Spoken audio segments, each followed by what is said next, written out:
Hello everyone, आज का video हम कंटिन्यू करते हैं नर्सरी और एलकेजी क्लास के लिए।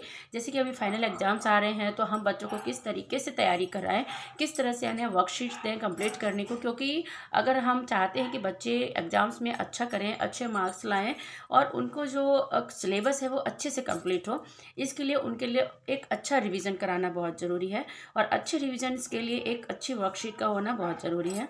तो आज हम वही आइडियाज़ के बारे में बात करेंगे कि आप किस तरह से बच्चों को सवाल दे सकते हैं जिससे उनका अच्छे से अच्छा जो रिवीजन है वो हो सके। अगर रिवीजन अच्छा है तो निश्चित है कि हाँ, मार्क्स अच्छे आएंगे, उनका कोर्स जो है, उनका जो सिलेबस है वो कंप्लीट होगा। तो हम कंटिन्यू करते हैं। इसमें कुछ तरीके के सवाल हैं जो हम आपके साथ शेयर करेंगे जिससे कि बच्चे अच्छा रिवीजन कर सकें। सबसे पहले होता है कि नर्सरी क्लास में अल्फ़ाबेट्स का जो बेस होता है, अल्फ़ाबेट्स सबसे पहले नंबर 1 पे उनको अल्फ़ाबेट आइडेंटिफाई होने चाहिए, अल्फ़ाबेट जो है वो लर्न होने चाहिए। तो सबसे पहले आप उनको, अगर उनको कंप्लीट है देन आप उसको चेक कर सकते हो इस तरह से मिसिंग लेटर्स की जो वर्कशीट्स है वो देकर। जैसे ABCD, इसमें हमने बीच बीच में फिल इन द ब्लैंक्स किए हुए हैं और वो फिल किए हैं। ऐसे ही आप A to Z दे सकते हैं। अगर आपको लगता है कि बच्चा ज़्यादा देर कंटिन्यू नहीं पढ़ सकता है तो आप उनको छोटी छोटी वर्कशीट दीजिए। जैसे हमने A to N यहाँ पे दी है, ऐसे ही आप 2-3 ग्रुप करके छोटी छोटी मिसिंग लेटर्स वाली करके उनको कंप्लीट करवा दीजिए। इससे क्या होगा कि उनकी अल्फ़ाबेट कंप्लीट होगी और अगर उनका कोई मिस्टेक है तो वो भी उनका उसको सॉल्व करते करते कंप्लीट हो जाता है। नेक्स्ट आप रीराइट करने को दे सकते हैं। मान लीजिए उनकी हैंडराइटिंग अच्छी नहीं है या फिर उन्हें अल्फ़ाबेट्स जो हैं वो कंप्लीट नहीं है, तो आप इस तरह से उनको लिखने को दे सकते हैं। जैसे यहाँ पे हमने रीराइट करने के लिए अलग अलग अल्फ़ाबेट्स दिए हैं। बहुत बार होता है ना कि बच्चे की हैंडराइटिंग्स अच्छी नहीं होती है और हमें उनकी हैंडराइटिंग अच्छी करनी होती है। एग्जाम्स में अच्छे क्वेश्चन सॉल्व करने के साथ साथ हैंडराइटिंग पे भी ध्यान दिया जाता है। तो अगर आपको लगता है कि जो बच्चे हैं वो ये लेटर्स जो है वो अच्छा नहीं लिख पाते हैं तो आप उनको लिखने को दीजिए। यहाँ पे लेटर्स दिया, फिर उनको आइडेंटिफाई नहीं कर पाते हैं या उन्हें पहचानने में दिक्कत होती है, तो आप इस तरह उस चीज़ के लिए, उस चीज़ को अगर आप कवर करना चाहते हो तो ये वर्कशीट दीजिए उनको रीराइट करने के लिए। आप अल्फ़ाबेट्स ऊपर लिख दीजिए और नीचे बच्चों को बोलिए कि उसको कंटिन्यू करें और उसको बोल बोल कर लिखें। इससे क्या होगा कि बच्चे की हैंडराइटिंग अच्छी होगी और वो उनको आइडेंटिफाई करेंगे, पहचानेंगे। नेक्स्ट है कि बच्चों को इस तरह की जो वर्कशीट्स हैं वो मोस्टली दी जाती हैं नर्सरी और LKG में। बच्चे को इनिशियल साउंड जो होता है, बिगिनिंग साउंड होता है, वो आइडेंटिफाई करना होता है और लिखना होता है, और वो लिख तभी पाएंगे जब उनको अल्फ़ाबेट्स की नॉलेज होगी। तो आप, सबसे पहला बेस तो है कि आपको अल्फ़ाबेट कंप्लीट कराने हैं, और सेकंड है जब उनको अल्फ़ाबेट्स कंप्लीट हैं तो पिक्चर आइडेंटिफाई करना आना चाहिए कि ये हट है तो हट का जो इनिशियल साउंड है वो H है, तो हमें क्या लिखना है, H लिखना है। अम्ब्रेला, U फॉर अम्ब्रेला, तो हमें यहाँ पे U लिखना है। इस तरह से बच्चों को आप पिक्चर्स बना के दीजिए और वो उसका इनिशियल साउंड आइडेंटिफाई करें और लिखें। ये कप है तो कप का जो इनिशियल साउंड है वो C है, तो यहाँ पे C लिखा जाएगा। M फॉर मैंगो होता है तो यहाँ पे M for mango. P for pen, इसका initial sound P। E for eggs, then यहाँ पे E। इस तरह की जो वर्कशीट्स होती हैं वो आप फॉलो करने के दे सकते हैं बच्चों को। और अगर आप मेरे चैनल पे जाओगे तो वहाँ नर्सरी क्लास के लिए बहुत तरह की आपको वर्कशीट्स मिल जाएंगी, जिससे एक आपको अच्छा आइडिया हो जाएगा। और कुछ जो पिक्चर्स वाले वीडियोस होते हैं वो भी आपको वहाँ पे अवेलेबल हो जाएंगे, जैसे काउंट एंड राइड होता है, स्पेलिंग्स होती हैं, इनिशियल साउंड्स होते हैं, उनके अकॉर्डिंग भी आपको प्लेलिस्ट मिल जाएगी। ओरल एक्टिविटीज़ 3 to 5 ईयर्स, तो आप उसको ओपन करना और वहाँ पे आप इस तरह से बच्चों को प्रैक्टिस करवा सकते हैं। ओके, नेक्स्ट है match with correct letter.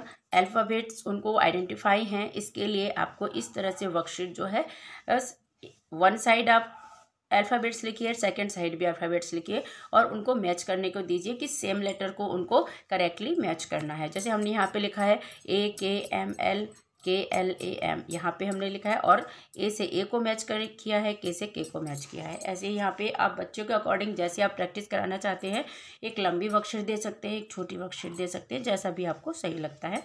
Second है कि स्मॉल लेटर्स भी फाइनल एग्जाम्स तक जो होते हैं बच्चों को कंप्लीट कराने होते हैं, तो बच्चे को अल्फ़ाबेट्स जो स्मॉल लेटर हैं वो भी A to Z कंप्लीट होनी चाहिए। अगर नहीं हैं तो फिर आप इसी तरह का जो वर्कशीट है वो शॉर्ट मतलब स्मॉल अल्फ़ाबेट्स के साथ भी यूज़ कर सकते हैं।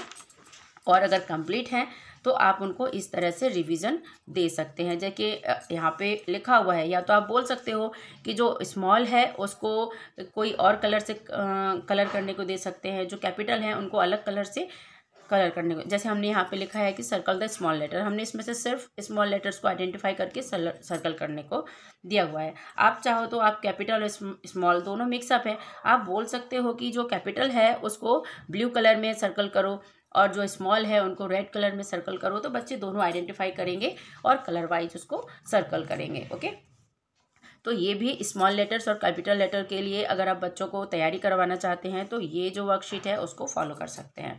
सर्कल द करेक्ट लेटर, यहाँ पे है कि बच्चे जो मिस्टेक्स करते हैं उसको करेक्ट करने के लिए, जैसे बच्चे बहुत बार है ना कि वर्ड समझ नहीं पाते हैं कि क्या सही है क्या गलत है, तो यहाँ पे राइट वे में भी लिखा हुआ है जिस तरह से होने चाहिए और मिस्टेक के साथ भी लिखे हुए हैं। तो जो जो राइट हैं लेटर उनको सर्कल किया गया है। जैसे ये सी रॉन्ग है, उल्टा लिखा हुआ है तो ये गलत है, सर्कल द करेक्ट लेटर। ऐसे ही आप करके दीजिए। ए राइट है तो यहाँ पे सर्कल किया गया, सी रॉन्ग है इसको छोड़ दिया, बी राइट है तो बी को सर्कल करने को दीजिए या फिर कलर करने को दीजिए, जैसा भी आपको सही लगे। डी रॉन्ग है, बी भी रॉन्ग लिखा हुआ है, एल राइट है तो हम उसको सर्कल करेंगे। ऐसे ही पी है, पी राइट है, पी को सर्कल करेंगे। ये एस उल्टा लिखा हुआ है, इसको सर्कल नहीं करेंगे।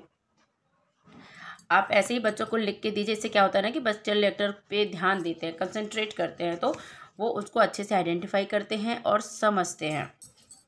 सेकंड, आप ये भी दे सकते हो कि पहला तो इन्होंने सर्कल कर लिया, उसके बाद जो रॉन्ग लिखा हुआ है बच्चे उसको आइडेंटिफाई कर रहे हैं तभी कह रहे हैं कि ये रॉन्ग है, तो इसका जो करेक्ट है वो लेटर क्या है, तो वो उसको सी को करेक्ट वे में लिख सकते हैं। ओके, तो आज रिविजन्स के लिए इतने आइडियाज़ काफ़ी हैं। नेक्स्ट वीडियो में हम कुछ और आइडियाज़ के साथ मिलेंगे जिससे बच्चे अच्छा रिवीजन कर सकें।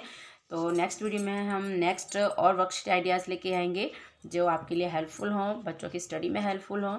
और अगर आप इस तरह के जो वर्कशीट आइडियाज़ हैं या फिर वर्कशीट्स देखना चाहते हैं तो आप मेरे चैनल पर विज़िट कीजिए s.c.kidsclasses। वहाँ पे आपको इस तरह के जो वीडियोज़ हैं वो मिल जाएंगे।